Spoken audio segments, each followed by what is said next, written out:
if you can take out your iPads, you will have received an email from me that has this science probe on there. It is called, Is It Living? If we can open this and put this into Notability, I would appreciate it. I sent it earlier this morning, so as long as you've got all rocketed today, you should be able to find it. Vanessa, can you find it still? No, it's not in Google Classroom.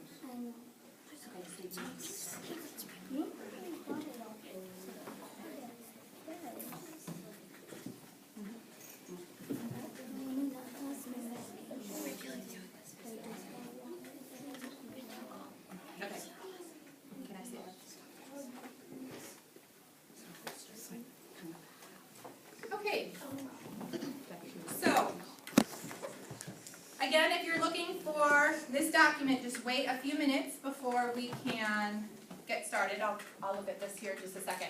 A quick review of what we've talked about so far this year for science. We started off the trimester getting into the solar system. What is gravity? How does the solar system work? We then moved on to how do the Earth's systems interact with each other. We talked about the geosphere, the biosphere, and so forth. The next thing that we are going to focus on then is living things and non-living things. Here's what we want you to do. It says listed below are examples of living. I want you to also notice the second part here. Examples of living, which includes once living. Again, which includes once living.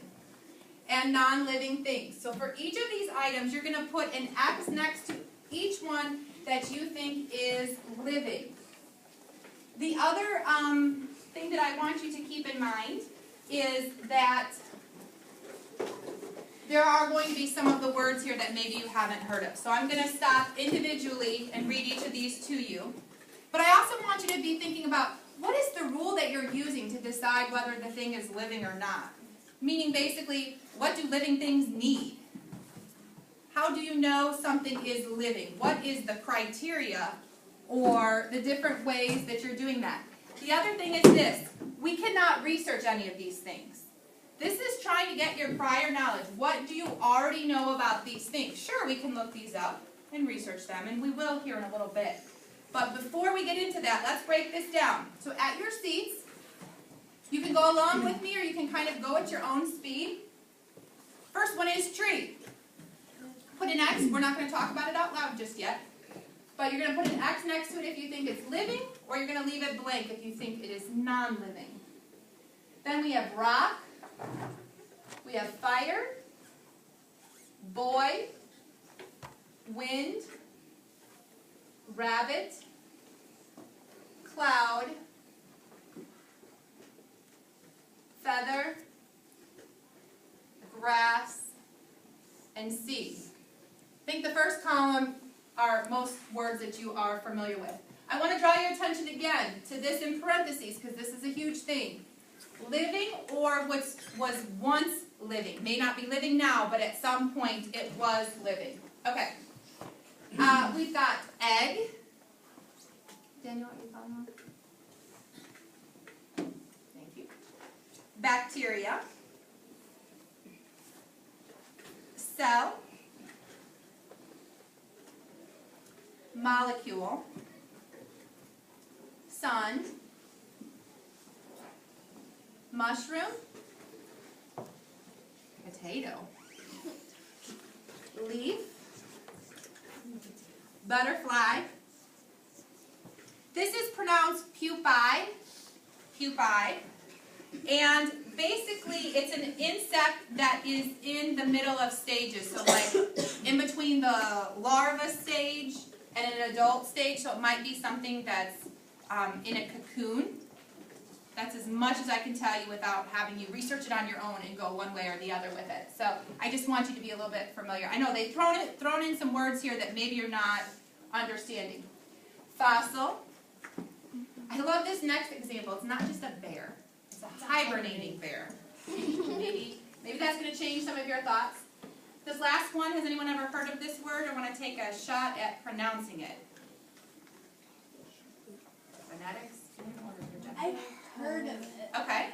It means kind of like, It might come to her. We'll get back to you, Isaiah. I think it's pronounced mitochondria. Close. Why? You want to take a guess? Microchondria. It's actually pronounced mitochondria. Mitochondria. And it is basically a part of a cell. There's a little bit more I can tell you, but I'm just away, so I can't quite get into that too much. And then the last one is river. So on your own, this is what we're going to have you do. Again, we're going to put a check mark next to anything that you think is living. If you're unsure, it's okay to put a little question mark next to it, or we can kind of get back to it. But I really want you to focus on this bottom part down here. What rule or reasoning did you use to decide if something could be considered living? So in your mind, what were you thinking of? Okay, living things have to have this. Look at maybe your choices. What did your choices have in common that led you to think, yep, that's living? Or if you knew something was non-living, you read it and you said, oh, no, it can't be because this. So be thinking about that. In just another minute or two, we're going to have you share in your groups. Remember when we talked about negotiating and how we need to have that respectful voice? It's not just saying no.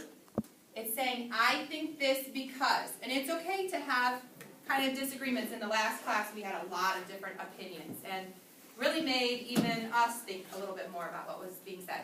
Yes? would the potato be like a potato in general, or like Let's just do this. This is conversations you're going to have in your groups. But I'm guessing that's probably other questions that people in their mind have. But I like your thinking, Jenna. I like it.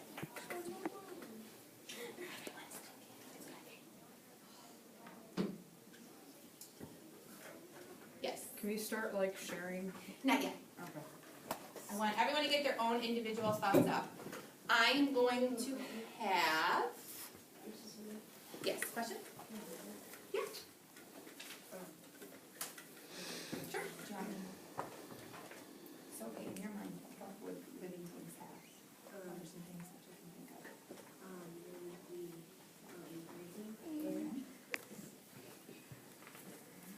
Anything else that you saw?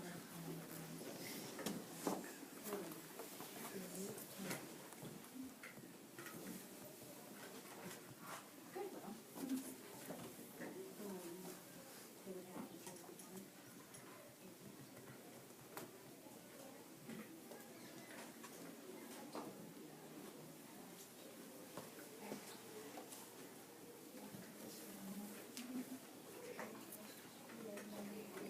That's okay. I think you got some great thoughts to get started. All right. I'll give you a few minutes to finish up your thoughts. Can I